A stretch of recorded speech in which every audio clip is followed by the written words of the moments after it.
Bien, gracias por la invitación que, me da la oportunidad de reflexionar con ustedes un poco sobre el momento actual, ¿verdad? Y, en efecto, es una actualidad que, seguramente no hubiéramos previsto hace 3 años. Y seguramente en algunos aspectos ni siquiera hace un año, ¿no?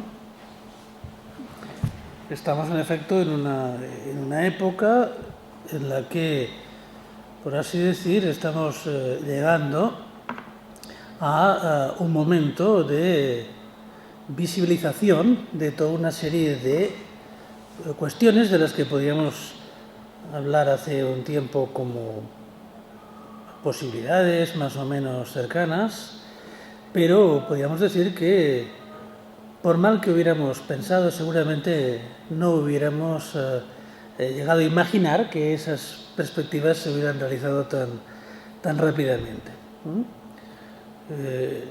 De hecho, en el campo freudiano hace tiempo que hay una reflexión, ¿no?, sobre toda una serie de coordenadas de la actualidad.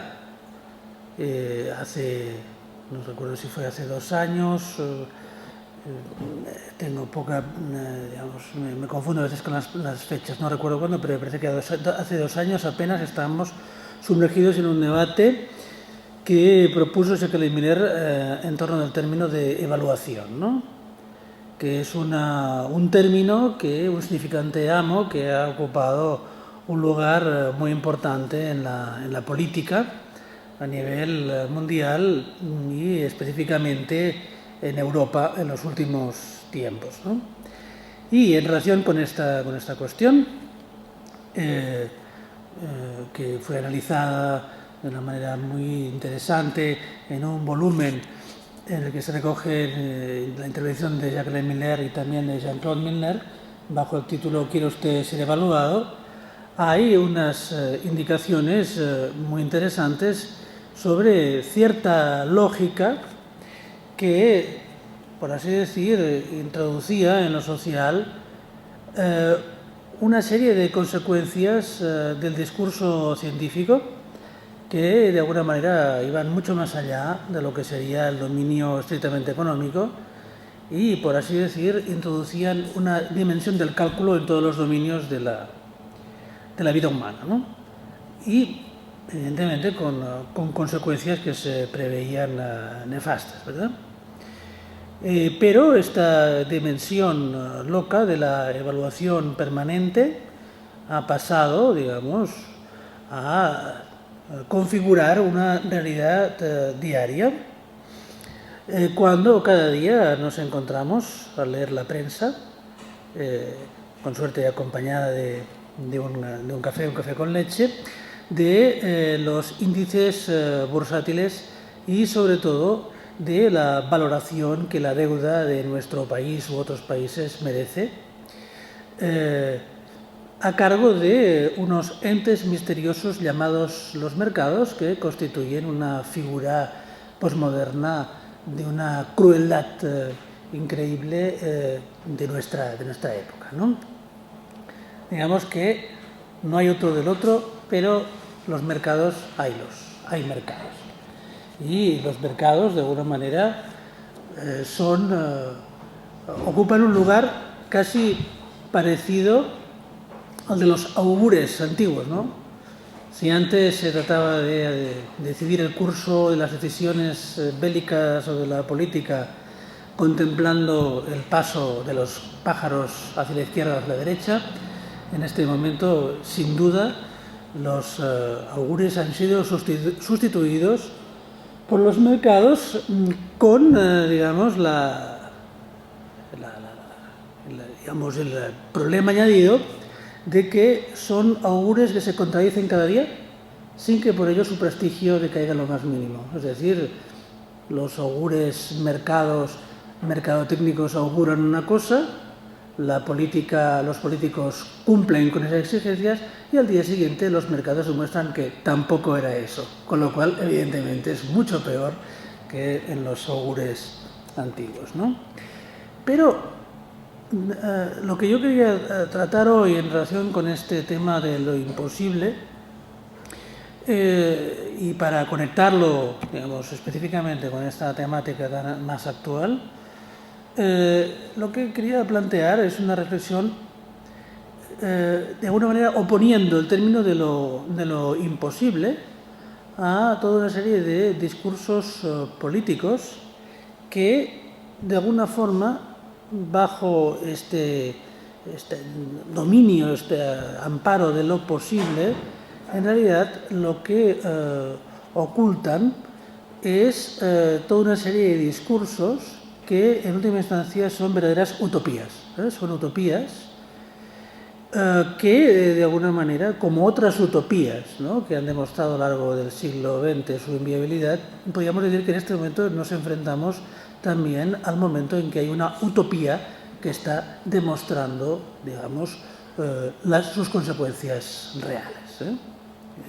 Podemos decir que en el siglo XX ha habido también utopías como la utopía comunista en sus diferentes versiones, diferentes lugares del planeta, que, en cierto modo, dio lugar a una contabilidad siniestra en víctimas humanas, como en su día no hay que olvidar que, en cierto modo, el nazismo no dejó de ser una utopía más. Es decir, pienso que podríamos ir haciendo la lista de las utopías, ¿no?, para ver justamente que, de una forma u otra, siempre lo que ha producido mayores estragos en la historia de la humanidad es cuando hay una idea del bien que tiende a pasar a la dimensión de lo social y lo político de una forma que quiere ser coherente y consistente. Entonces, en este momento, en este principio del siglo XXI, vamos a asistir a, digamos, a la exasperación, la aceleración y, por supuesto, la caída de una utopía. Es la utopía del liberalismo económico y político. Y ahora estamos empezando a pagar las consecuencias. No hay que olvidar que no hace mucho tiempo tengo este problema que siempre me confundo, no recuerdo lo que dijo el Bush padre o el Bush hijo. Pero bueno, digamos que estos dos grandes intelectuales, digamos, son una categoría más o menos similar. Y uno de ellos dijo que el mundo había entrado, casualmente cuando él fue elegido presidente de los Estados Unidos, en una fase ininterrumpida de desarrollo que, a partir de ese momento, iba a tener como mínimo asegurar una cuota del 10% anual, prácticamente, ¿no? Se suponía que desde ese momento el mundo iba a mejorar como mínimo un 10%. Bueno, quizá el 10% se refería solamente a Estados Unidos y no le importaba mucho lo que pasara en Somalia, ¿no? Pero bueno, digamos que a él no le importaba porque, al fin y al cabo, no hay que olvidar que los estadounidenses consideran que el campeonato de béisbol que hacen es el campeonato del mundo también, ¿no? Entonces también es una definición del mundo bastante restringida, ¿no? Pero en última instancia podemos decir que en la época Bush, después de toda una serie, de una época, ¿no?, de preparación que tuvo como momentos fundantes el mandato de Reagan en Estados Unidos y de Margaret Thatcher en el Reino Unido, llega de alguna manera la época de los Bush como el momento en que, con la caída del muro de Berlín, ¿no?, y bueno, lo que es el declive del modelo soviético, ¿no?, de alguna forma aparece esta idea de una globalización sin fronteras, de la utopía liberal. Entonces, creo que es interesante, dado que de esto es de lo que vamos a morir, espero que metafóricamente solamente, de alguna manera quizás sería interesante entender algo. Yo me reí el otro día con una amiga porque decía, es que es una curiosa satisfacción la del intelectual estar contento de saber de qué va a morir uno, ¿no? Pero bueno, ¿no?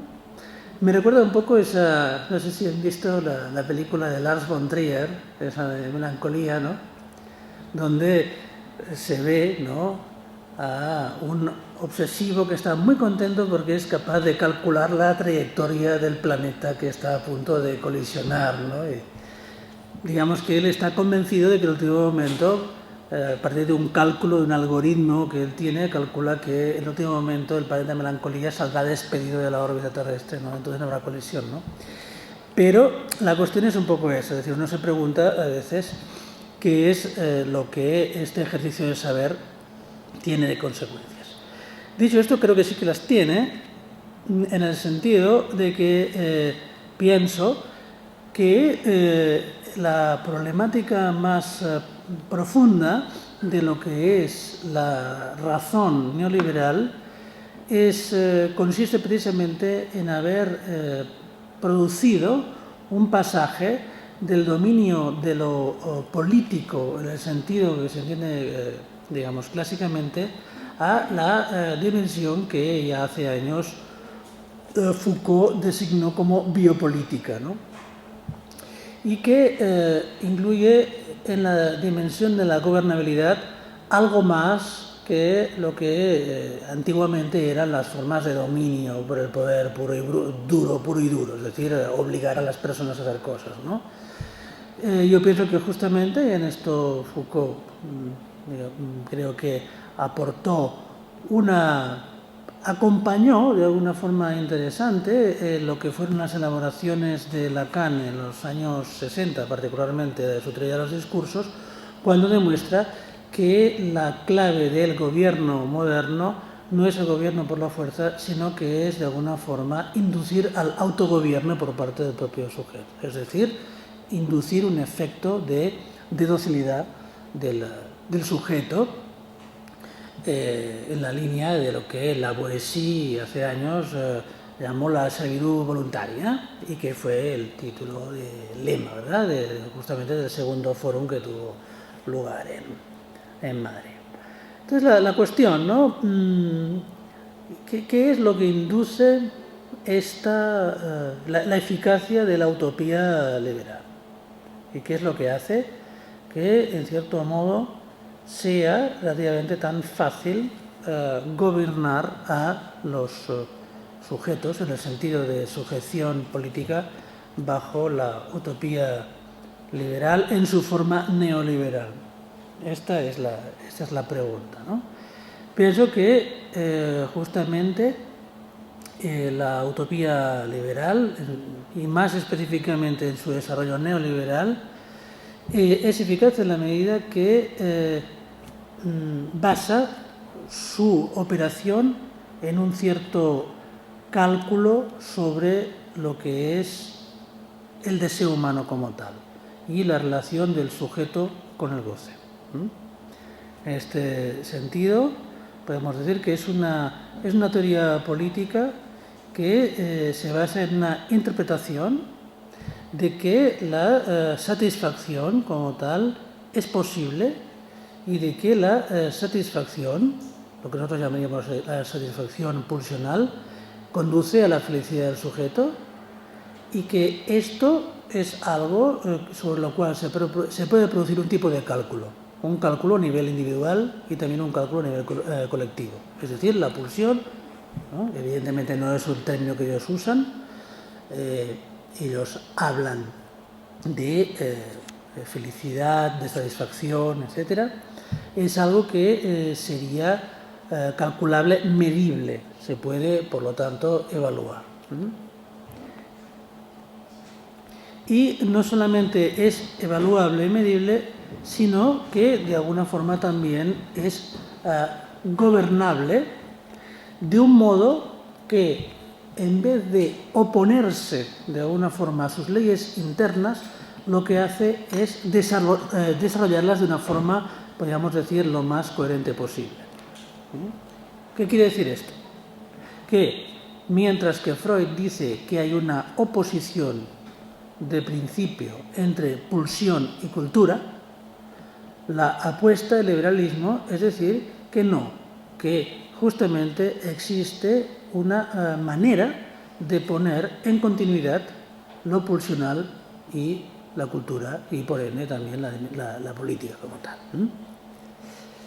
Entonces, de alguna manera, pienso que es interesante detenerse un momento en esta idea que fue formulada por primera vez de una forma, podríamos decir, coherente y profunda por un autor que no, digamos, por casualidad, es una referencia bastante repetida de Lacan, que es Jeremy Bentham, ¿no?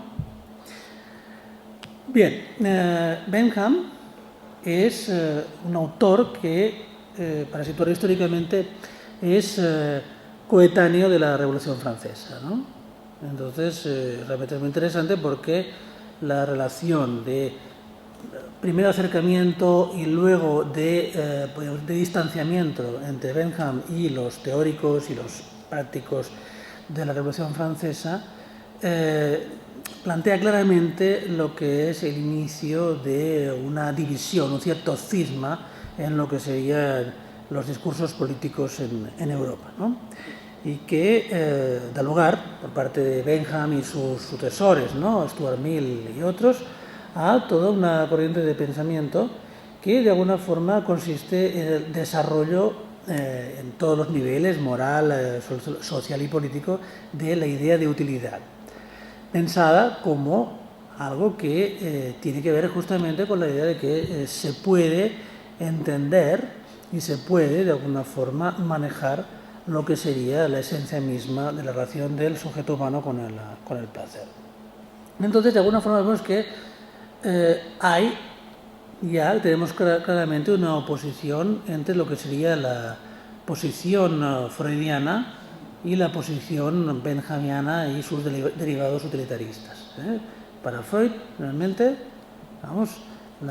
y es una tesis que pueden encontrar claramente explicada, ¿no?, en su texto El malestar en la cultura, de alguna forma la cultura está atravesada por una antinomia fundamental que las instituciones humanas pueden tratar de atemperar, pero nunca eliminar. Por eso, podemos decir, en la posición freudiana hay se deriva una conclusión, y es que la dimensión del síntoma es inherente tanto, a la relación del sujeto con la pulsión como en lo que se refiere a las formaciones sociales que tratan de remediar esta problemática interna a la relación del sujeto con el placer.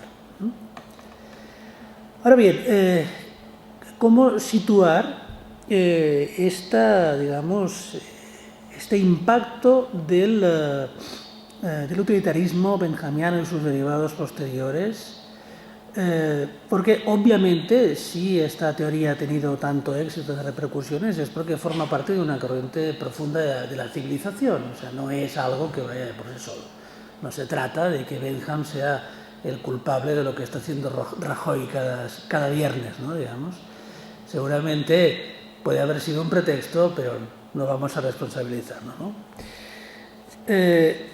Creo que lo importante, y en esto de alguna forma nos acercamos a un elemento de análisis fundamental, ¿no?, en la enseñanza de Lacan, es que esta innovación de Bentham es totalmente coherente con lo que es el impacto del discurso de la ciencia como tal. Es decir, podemos situar a Bentham como una de las consecuencias en el dominio de lo jurídico, lo político y lo social del discurso de la ciencia. Bien, saben ustedes que Lacan considera muy importante, y en esto está de acuerdo con un autor que es una referencia suya, con Alexandre Coiré, cuando mide el impacto de lo que es la introducción del discurso de la ciencia. Y ya Coiré lo que plantea es algo que a primera vista parece sorprendente, porque realmente Coiré, y en esto Lacan se mantiene muy cerca, ¿no?, de lo que es el análisis de Coiré, no dice que el impacto más fundamental del discurso científico sea a través de la técnica como tal. Esto es una lectura que es legítima, ¿no? Y no sé, por ejemplo, hace poco yo leía en una de nuestras listas la intervención de nuestro amigo y colega Jorge Alemán, en la que él pone mucho el acento en la cuestión de la técnica como tal, siguiendo en esto un análisis de Heidegger, ¿no? Yo no digo que no comparta en parte eso, pero yo pienso que también hay un impacto primario de la ciencia que no pasa necesariamente por la técnica. Es decir, que la ciencia por sí misma es un discurso que tiene consecuencias y que, si bien la técnica es un elemento fundamental en eso, no es, podríamos decir, toda la cuestión. Esto es algo que me gustaría que luego pudiéramos discutir más. ¿Pero por qué lo digo? Porque lo que muestra Coiré, y Lacan lo retoma, es que, de hecho, una lectura que podría ser, es decir, que la alianza entre la ciencia y el poder se basa en que la ciencia permite construir cañones y que luego con los cañones los poderosos matan a los que no tienen cañones, ¿no? Esto sería una. Y es verdad, evidentemente, ¿no? Seguramente, sin cañones, pues la gran potencia global, porque la globalización existe hace tiempo, que fue el Imperio Británico, ¿verdad? No hubiera existido. Pero resulta que los chinos también tenían pólvora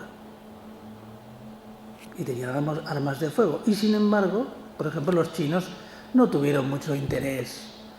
Los chinos tenían la técnica para hacer cañones y sin embargo no hicieron con eso una política expansiva a nivel mundial, no tenían ningún interés, ¿no? Entonces, ¿por qué, no, teniendo la técnica, no entraron en lo que sería una operación realmente que realmente es de globalización? Es decir, es la ambición de, digamos, de expandir las consecuencias de un discurso a escala global por todo el planeta, ¿no? Es decir, ahí la ciencia como tal tiene un impacto, no es solamente la técnica, ¿no?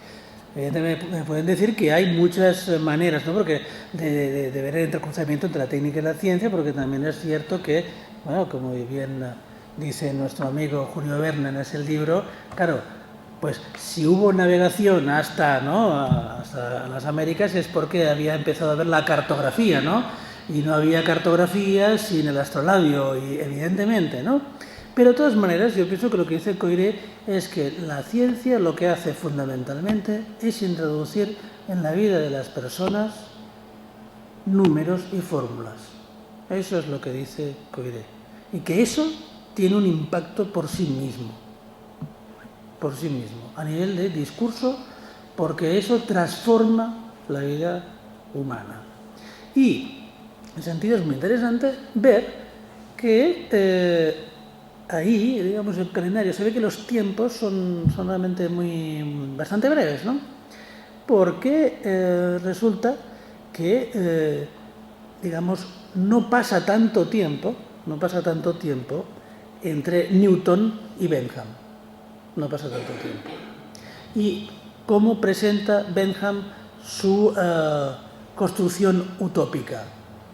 Dice que él quiere ser el Newton de la ciencia jurídica. Es decir, Bentham quiere ser un Newton, quiere ser alguien que introduzca la dimensión del cálculo en la política y para eso, de alguna forma, él produce la idea de que la utilidad es la manera de medir la relación de cada sujeto con el placer como algo que se puede acrecentar. Eso da lugar a la felicidad y, de alguna forma, se puede producir un cálculo colectivo que sería la mayor felicidad para el mayor número. Bueno, y esto está hecho simplemente bajo lo que es bajo la divisa de la ciencia. Como tal, no es un tema técnico, o sea, realmente Bentham no se sitúa como un técnico. Parte directamente de una incidencia del discurso científico en la política. ¿Se entiende esta diferencia, no? Es decir, que en última instancia lo fundamental de ese impacto, ¿qué es? Es decir, que la felicidad se puede medir. Es decir, que realmente se puede comparar dos estados de un mismo sujeto y medir cuándo era más feliz, si en otro momento o ahora, y se puede comparar también, en cierto modo, la felicidad, estados de felicidad entre personas diferentes. Y esto realmente es una cosa que es absolutamente delirante, pero verdaderamente está en el fundamento de todo el edificio político institucional del totalitarismo. Es realmente así. Y evidentemente en este momento eso nos parece absolutamente lejano, pero la ideología de la evaluación es exactamente la implementación de eso en todos los dominios de la vida humana. Bien, entonces, esta idea, ¿no?, de que es posible calcular la felicidad, aumentarla, incrementarla, supone, como decimos, que haya una unidad de la felicidad. Y en este sentido, Bentham no tiene ningún problema para decir en su momento que justamente la unidad monetaria es una medición suficiente y coherente, dice, la única posible en el estado actual de cosas de la felicidad individual. Esto está dicho explícitamente. Bueno, no sé si lo voy a encontrar. Tengo la especialidad de nunca encontrar las citas.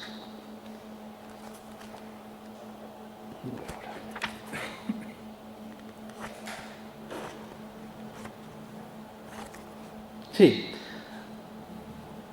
Dice...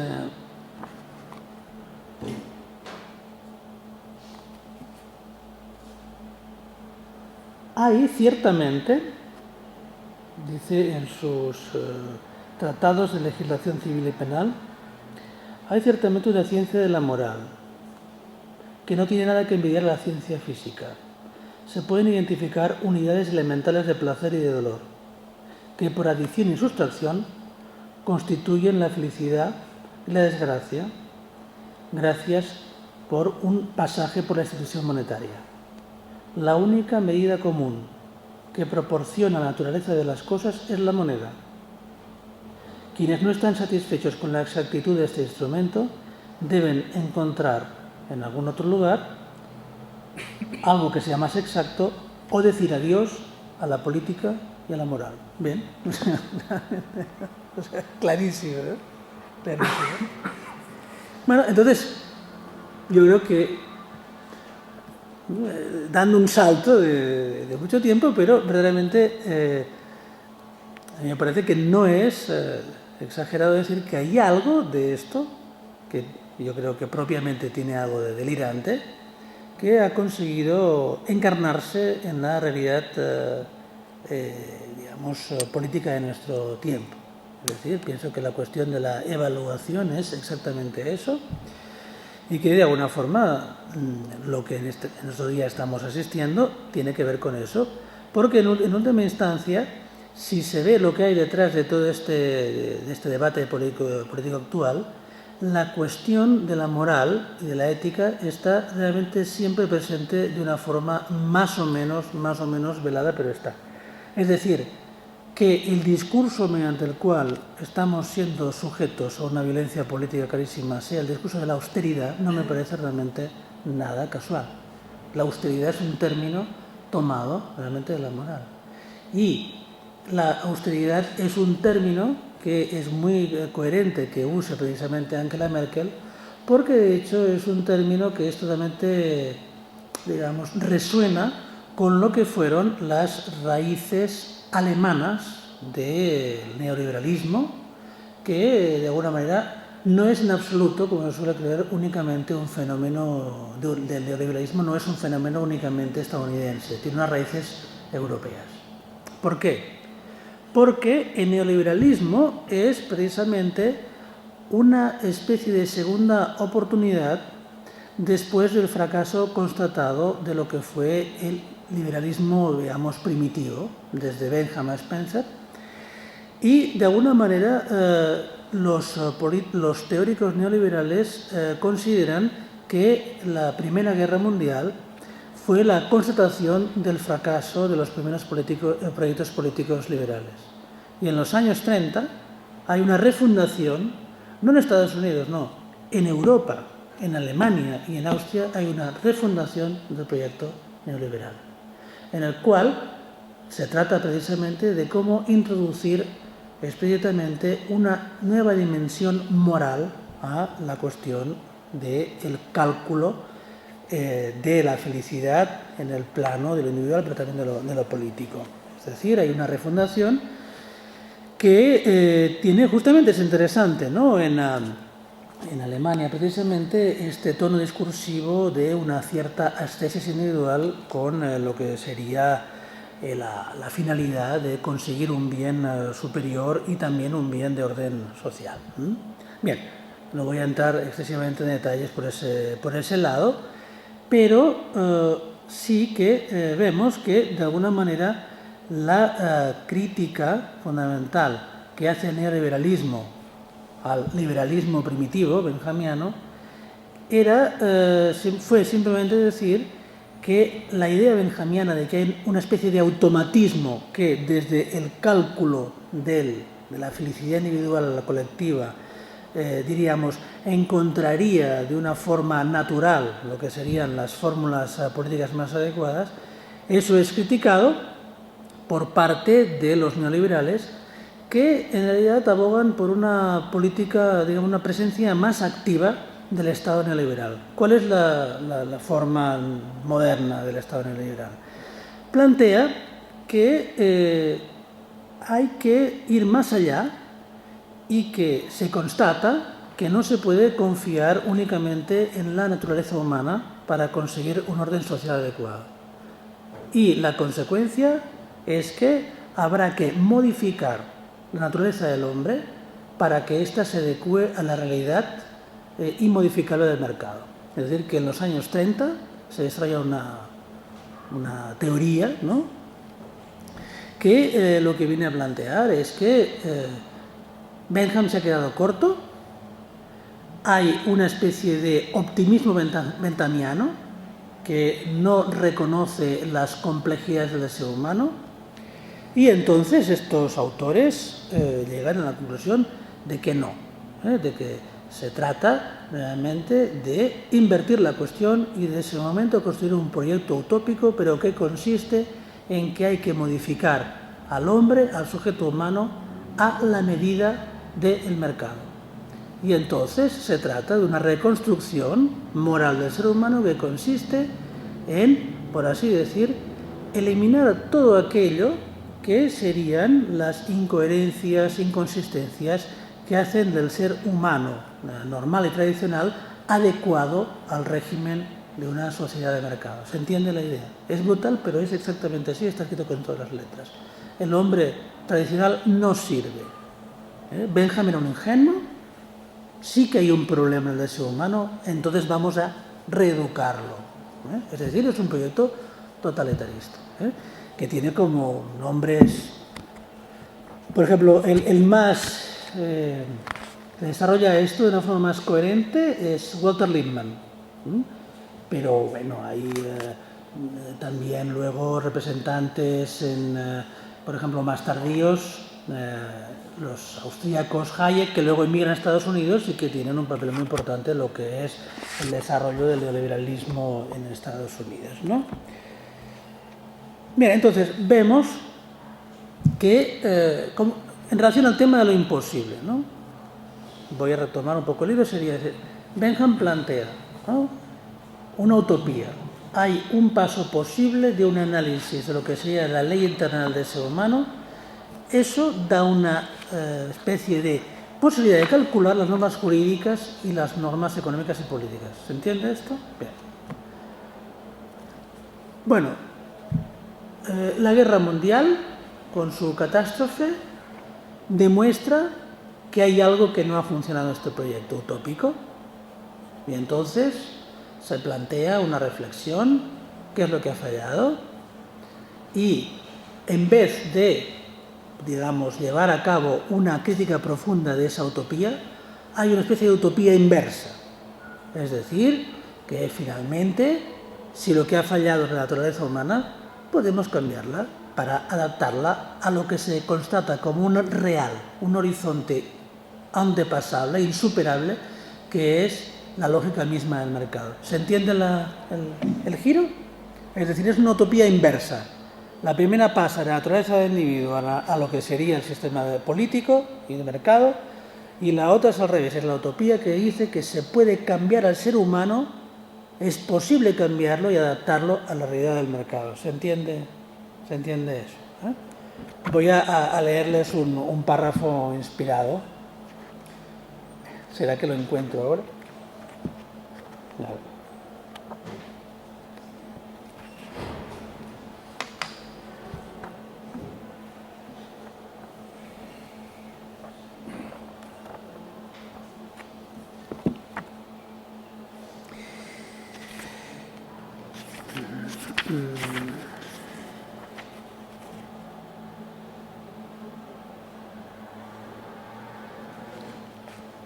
Dice...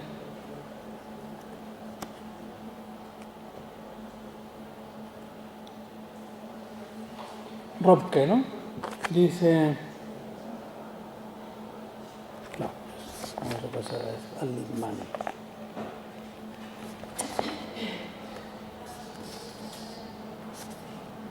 Sí, bueno, ya lo buscaré durante el debate porque, no sé, tengo esta especialidad de perder las referencias bibliográficas, es una especie de manía. Lástima porque es una frase, es un párrafo verdaderamente impresionante, donde en efecto,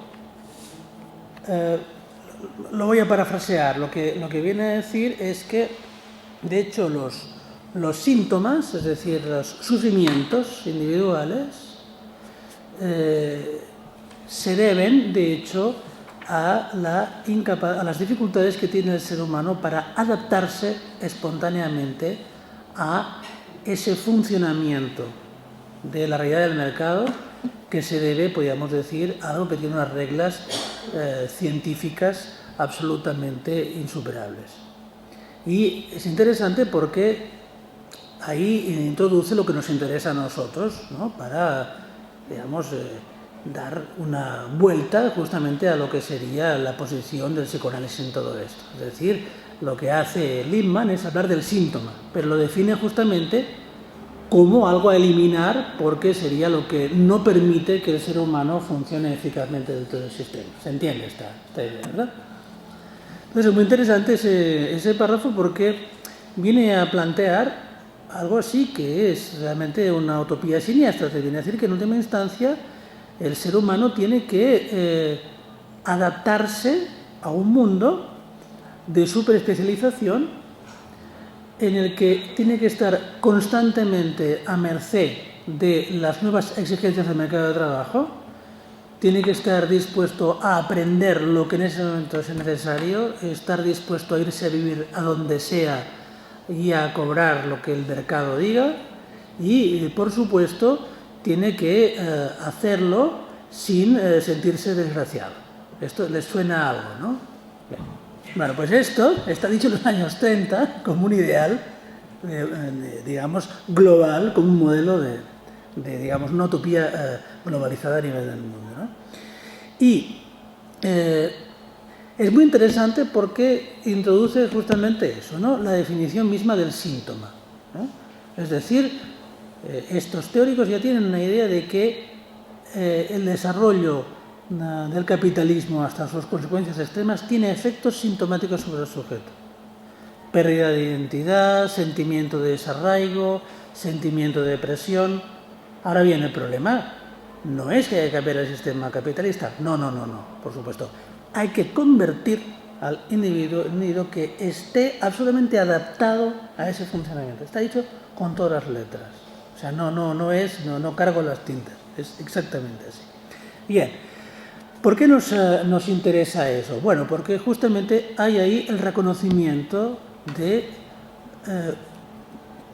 por dónde crujen las costuras del sistema, por la dimensión justamente del síntoma. Es algo que ellos saben perfectamente. Y, en cierto modo, podríamos decir que en esto hay, podríamos decir, su análisis es paralelo al análisis de Freud, ¿no? Porque Freud, en el Malestar de la Cultura, viene a decir exactamente eso. Dice que hay una tensión inherente a lo que es la relación entre el dominio de lo pulsional individual y lo que son las instituciones de la cultura. Freud considera que eso es irresoluble, que el efecto de eso es el síntoma y que de alguna manera el síntoma es una realidad con la que cada uno va a tener que lidiar y que tendrá consecuencias de las que, en cierto modo, no hay nada que sea calculable, es algo que se desprende del trabajo analítico de cada uno. Es decir, eso no se puede realmente convertir en un universal. Freud sostiene que hay una dimensión individual del síntoma que introduce, sería el límite a toda colectivización. No hay solución universal, porque el síntoma está ahí como algo que siempre va a introducir un límite. La perspectiva neoliberal es exactamente opuesta, parte de una utopía inversa que sería si se puede borrar todo rasgo de particularidad, incluso de singularidad, para que el sujeto forme parte de una máquina universal. Vemos entonces que en efecto hay dos posiciones. Freud dice, es imposible. El síntoma hace imposible eso. El síntoma lo hace imposible y es más, el síntoma es imposible de eliminar, ¿se entiende? Mientras que esta gente dice, sí, el síntoma es lo que lo dificulta, pero es posible eliminar el síntoma. Pienso que a partir de estas dos premisas se ve claramente dos políticas, ¿verdad? Una política que es de lo imposible y una política de lo posible, a todos los niveles. En el plano político, por ejemplo, según yo citaba, ¿no?, en relación a Bush, es la idea de que es posible un crecimiento sostenido, esta idea, ¿no? Es decir, es posible un incremento de todos los parámetros ligados a lo que sería el goce, la satisfacción, la felicidad, etcétera, etcétera. Y hay otra posición que sería que la felicidad humana siempre está atravesada por la dimensión de un imposible que, en cierto modo, podemos decir, es universal en el sentido de que afecta a todo el ser humano, pero que es singular en la medida que, de alguna manera, tiene una incidencia específica en cada uno. ¿Cuáles son las diferencias políticas de esto, ¿no? Vemos, evidentemente, a nivel de lo que es la construcción social y política, se ve. Porque yo pienso que, en efecto, el problema del neoliberalismo es que es una utopía, ¿no? Y se ve realmente que hay algo inherente a esa utopía, que es la incapacidad justamente para tener en cuenta de una forma rápida las consecuencias catastróficas de sus acciones. Hace 2 años que se dice que la austeridad va a ser una solución. ¿Por qué? En realidad, en relación con el ordoliberalismo alemán, hay cierta idea de una estesis individual, ¿no? Es decir, la estesis individual puede producir realmente una apuesta al servicio de lo que serían, ¿no?, los deseos individuales para que un funcionamiento colectivo pueda luego revertir en bien de todos, ¿no? En cierto modo, Angela Merkel nos dice eso, ¿no? Es un sistema que hay que decir que no solamente funciona en Europa, también hay que decir que dentro de Alemania funcionan los minisalarios, es decir, los microsalarios, un invento que el partido, digamos, el gobierno liberal alemán ha puesto en práctica en Alemania mismo. Es decir, que no es solamente una cosa que sea para el sur, sino que también de alguna forma es algo que está en el interior de la sociedad alemana, ¿no? Y en efecto lo que vemos es que hay la creencia casi religiosa en esta utopía hace, digamos, muy difícil dar marcha atrás. Hay algo realmente muy tenaz en eso, ¿no? Aunque todos los indicadores son negativos, realmente sigue habiendo una creencia realmente insospechada de una especie de, digamos, ceguera a veces impresionante para tener en cuenta los efectos catastróficos de esa utopía, ¿no? Mientras que, digamos, en el dominio de lo político, la pregunta es si puede haber otro tipo de medidas que de alguna forma puedan tener en cuenta lo que sería justamente la dimensión de regla en juego. Es decir, que a lo máximo que puede aspirar, ¿no?, un sistema político es a que haya instituciones reguladoras que, en cierto modo, no ya traten de maximizar la felicidad para todos, sino que como mínimo traten de tener en cuenta seriamente la dimensión del malestar. Es decir, ¿hay alguna política que pueda realmente tomar en serio el malestar o no? Esta es la cuestión. Pienso que la utopía liberal es una utopía del bienestar para la cual el malestar es, de alguna manera, una especie de dato que no es coherente, porque se pone a cuenta el individuo que no está suficientemente adaptado. Es decir, si ustedes sufren por los recortes es que, de alguna manera, ustedes no están suficientemente adaptados a la realidad insuperable del real de los mercados. Bien. Entonces, la cuestión, evidentemente, no tiene solamente efectos a nivel de lo político colectivo, porque precisamente como que la utopía neoliberal parte de una reforma del individuo, se acompaña de todo un discurso nuevo que introduce esta dimensión utópica en todos los aspectos de la vida del individuo. Es decir, cada individuo a nivel individual está obligado a competir. Esto es, digamos, la aportación de Hayek, que es uno de los referentes en este momento del neoliberalismo norteamericano, ¿no? Porque, de alguna manera, hay una obligación de orden sutilmente moral a la mejoría, de forma que en última instancia se puede decir que el sujeto no solamente compite con los demás, sino que también compite consigo mismo. Es decir, hay una especie de obligación de aumentar la competencia, la eficacia en todos los dominios de la vida. Hasta el punto que algunos teóricos que de alguna forma se ocupan de la aplicación al dominio de lo individual de este discurso político, hablan claramente de portafolio, ¿no?, como metáfora para pensar lo que es en este momento el individuo neoliberal óptimo. ¿Ustedes saben qué portafolio es lo que quiere decir? Un portafolio es, digamos, el conjunto de instrumentos financieros que controla una. Si, por ejemplo, yo en este momento yo tuviera una serie de acciones de Iberdrola, otras de Repsol, etcétera, etcétera, yo podría decir que tengo un portafolio, ¿no?, de acciones y obligaciones, etcétera, y eso, de alguna forma, es la metáfora que se usa también para pensar lo que es la vida del individuo. Y hay un autor que es, ¿cómo se llama? Este es... por aquí,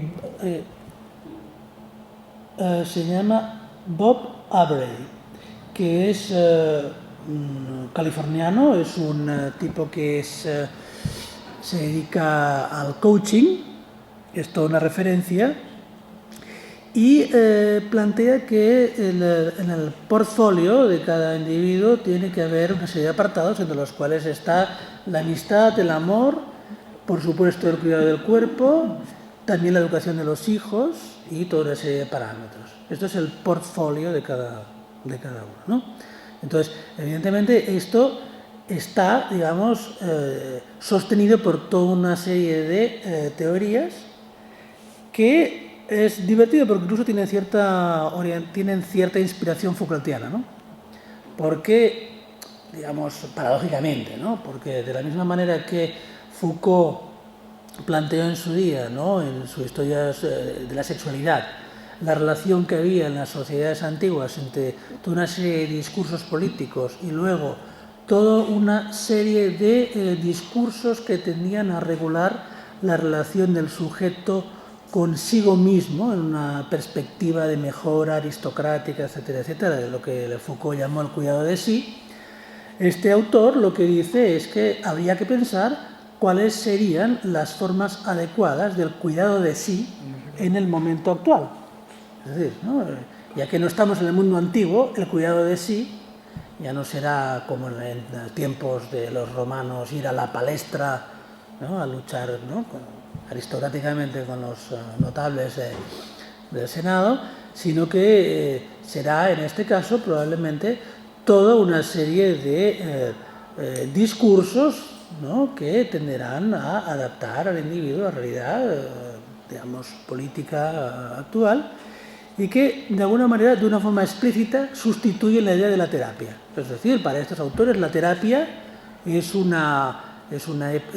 discurso totalmente anticuado, porque era el momento en que de alguna manera se daba demasiada importancia a la dimensión del síntoma, mientras que desde este punto de vista utópico existía una fórmula de regulación de toda una serie de aspectos de la vida privada que evitaría la aparición del síntoma, en la medida que introduciera al sujeto en un régimen adecuado de gestión de lo que serían sus satisfacciones, ¿no?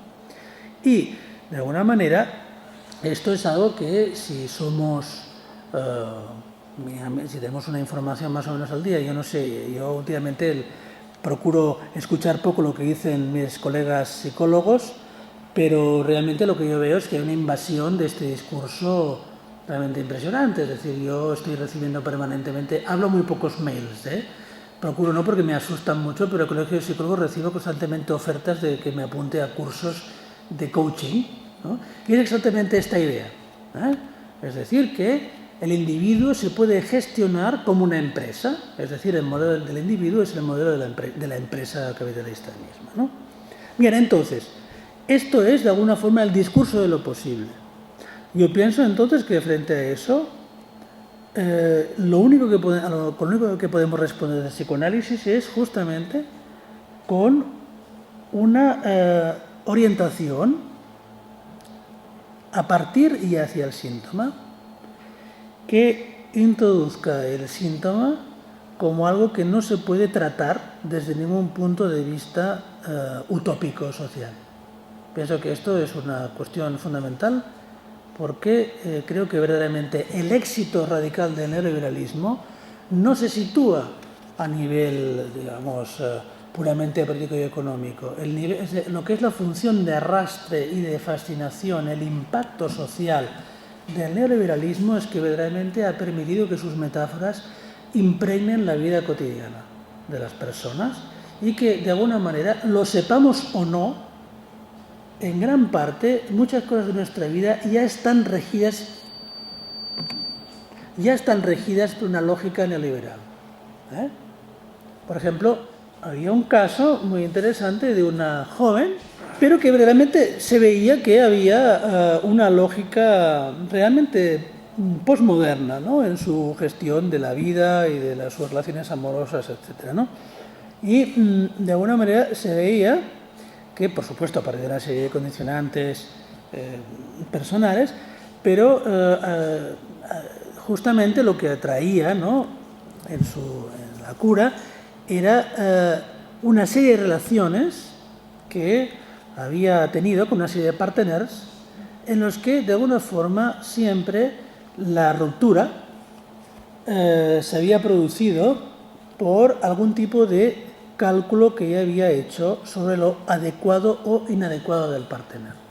Es decir, que permanentemente se veía que lo que había en juego era una evaluación del partner sexual y amoroso.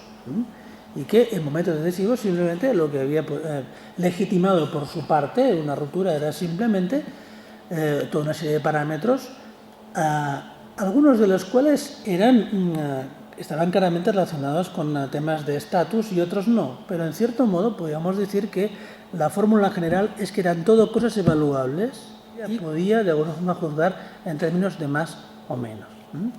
Pienso entonces que eso es algo que está realmente, por así decir, está sobre la mesa, y que este discurso de evaluación, es decir, esto de que la pareja es una cosa que se tiene en el portafolio, es algo que realmente no es hablar en sentido figurado, forma parte de las vidas de algunas personas, ¿no? Ahora bien, lo interesante, justamente, ¿qué es entonces el síntoma? El síntoma es la cierta asunción de lo imposible, ¿verdad? Pero no una asunción resignada, sino justamente pensar que esta dimensión de imposibilidad del síntoma no excluye que se pueda hacer algo con él. ¿Y qué es lo que se puede hacer? Yo había puesto como título para esta conferencia "Producir lo imposible", un poco tratando de jugar con la idea de producción, ¿no? Porque pienso que justamente la utopía neoliberal es un delirio que se puede pensar como una máquina de producción, ¿no? Por eso el mundo es una gran empresa, el ser humano es una empresa individual. ¿Y qué es lo que produce? Bueno, produce esto, produce lo posible. En última instancia, lo posible es lo que se trata de producir, ¿no? Digo que lo posible porque realmente siempre queda en lo posible, porque porque ese bienestar posible, ¿no?, que anunciaba Reagan quedó en eso. Y se ve claramente en el caso de esta mujer que finalmente lo que acaba siendo el objeto mismo de goce es un goce posible que será mejor que el que hay. O sea, es la idea de que un bien futuro puede ser mejor que el actual. O sea, que lo posible mismo se convierte en objeto de goce. Pienso que esto es algo que es muy característico de nuestro tiempo y que, por ejemplo, tiene repercusiones bastante claras en cierta clínica de lo que es la vida erótica masculina. Siempre puede haber, es más fácil de encontrar, ¿no?, en un sujeto masculino, aunque se ve que en este caso también, ¿no?, pero es más fácil encontrar el hombre que piensa que hay una mujer más bella, una mujer más, es decir, algo que siempre es en el orden de lo posible. Y verdaderamente es lo posible de lo que se goza. Porque, por supuesto, ninguna de estos objetos de la serie va a realizar eso. Pero lo posible como objeto aparece como suficiente para, en cierto modo, sostener al sujeto en su deriva metonímica de un sujeto a otro. Frente a esto, yo pienso que se trata de producir otra cosa. Producir lo imposible. Pero no en el sentido simplemente del aguafiestas, ¿no?, sino realmente porque pienso justamente que si bien toda demanda de análisis parte de cierta dimensión de imposible, es decir, por ejemplo, esta mujer, si finalmente va al psicoanalista, es porque empieza a sospechar que eso que le parecía posible no lo es tanto, ¿no? Sin embargo, lo real como imposible no está dado de entrada, podríamos decir, en la forma que le es más propia. Es decir, ella viene con una formulación de lo imposible, que sería: no puedo encontrar al hombre ideal que cumple con mis parámetros, pero que no me abandone por otra. Esto es su definición de lo imposible. Evidentemente, no vamos a tomar esto, ¿no?, en su, como dirían los ingleses, en su face value, ¿no? No vamos a tomar eso porque justamente pensamos que el imposible en juego, con el que podremos hacer algo, es algo de otro orden. Este no es el síntoma analítico, por esto nosotros no podemos hacer nada. No somos una agencia matrimonial. No se trata, porque realmente si tomáramos este imposible en este nivel, en cierto modo, claramente lo que impediríamos al sujeto una elaboración de lo que sería un síntoma propiamente analítico, que en cierto modo, justamente, ¿no?, le permitiría salir de esa obsesión que acaba siendo una repetición infinita, ¿no? Y, en cierto modo, vemos que el primer avance que se da en el trabajo analítico de esta mujer era precisamente invertir la cuestión como un primer paso para situar las cosas, ¿no?, y mostrarle que lo fundamental en su serie sintomática no era que el otro la dejara, sino que era ella la que no soportaba al otro. Era ella la que se quitaba de encima al otro. Es decir, que su verdadero síntoma tiene que ver más con no soportar al otro, no con ser abandonada. Es decir, que su verdadero imposible no es el que ella creía. Por eso lo imposible hay que producirlo. ¿Qué es lo verdaderamente imposible con usted? ¿Que un hombre no la deje? No, porque eso no depende de usted, depende del otro. Pero lo que sí depende de usted es quizá que piense qué hay para usted en el otro que sea tan radicalmente insoportable. Justamente el análisis de esta mujer empieza por construir su imposible. Es decir, su verdadero síntoma es algo que tiene que ver con un rechazo del otro que de una forma, podríamos decir, absolutamente coherente la conduce a una profunda soledad. Pero que eso es algo que tiene que ver con una elección por su parte, ¿no?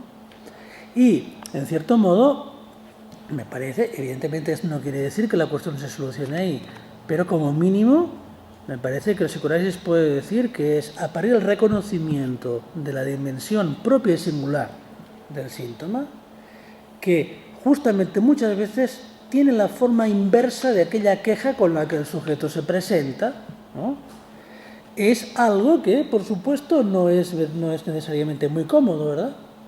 Porque es mucho más cómodo situar la queja en el otro.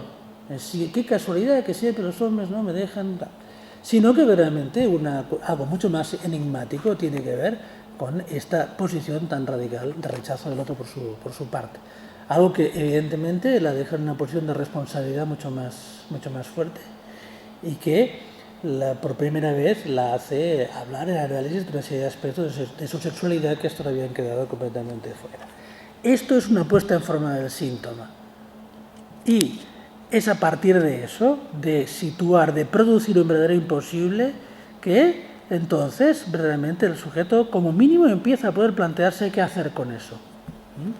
Evidentemente, el qué hacer con eso ya no toma la misma forma, sino que, de alguna manera, tiene que ver con poder producir un trabajo que aísle, por así decir, el núcleo real del síntoma de toda una serie de construcciones imaginarias que lo velan y que lo pacifican y que lo hacen, por así decir, imposible de situar en su lógica. En ese sentido, me parece que es importante tener en cuenta la indicación de Lacan en el seminario 23, ¿no? Que se trata justamente de poder abordar el síntoma en un trabajo lógico que en última instancia sería poder aplicar al síntoma su propia lógica para extraer de ahí el núcleo más real. Pienso que se trata de eso, y que en cierto modo eso produce un cambio de perspectiva. ¿Cómo nombrar este cambio de perspectiva que no sea algo del orden de un conformismo, ¿no? Que no sea del orden de ese adagio chino de, bueno, si no tiene solución, ¿no? Entonces de alguna forma hay que asumirlo como tal. Pienso que el trabajo del análisis no es del orden de un conformismo, en el sentido que justamente se trataría de poder situar la relación del sujeto con su imposible en una perspectiva justamente que lo desprenda de la dimensión de la impotencia. Pero, por supuesto, eso no es un camino fácil. Lo que sí hay que decir es que un elemento fundamental en este qué hacer con el síntoma, hay algo que podemos plantear en estos términos.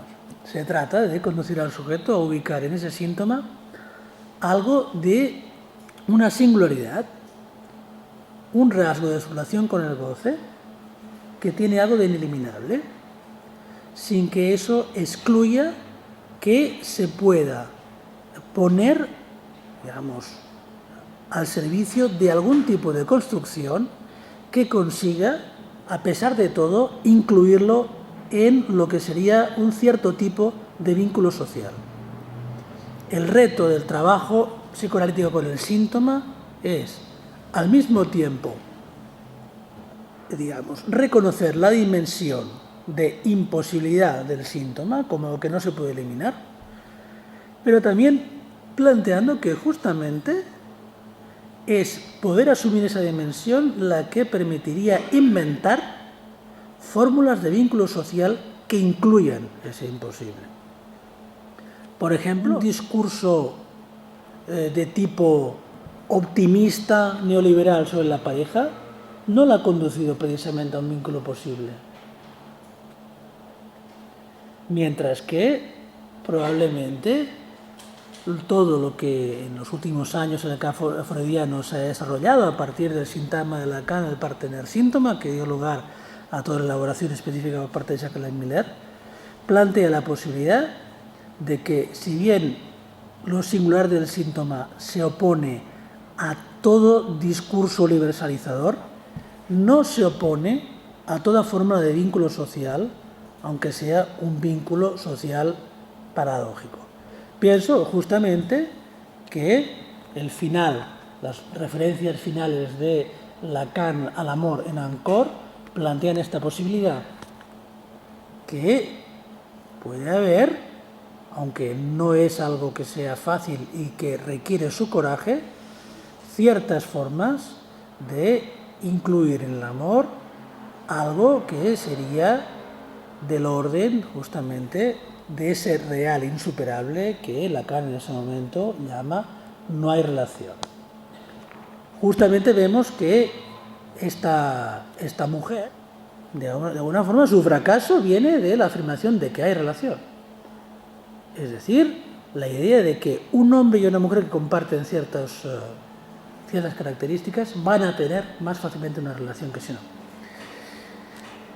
Mientras que la posibilidad que plantea Lacan al final de Ancor sería que justamente hay la posibilidad de invertir eso y la dimensión de no relación como un real insuperable no implica que no haya posibilidades contingentes de crear un vínculo social que, en cierto modo, no sea mentiroso con respecto a lo real. Bien, esto es todo.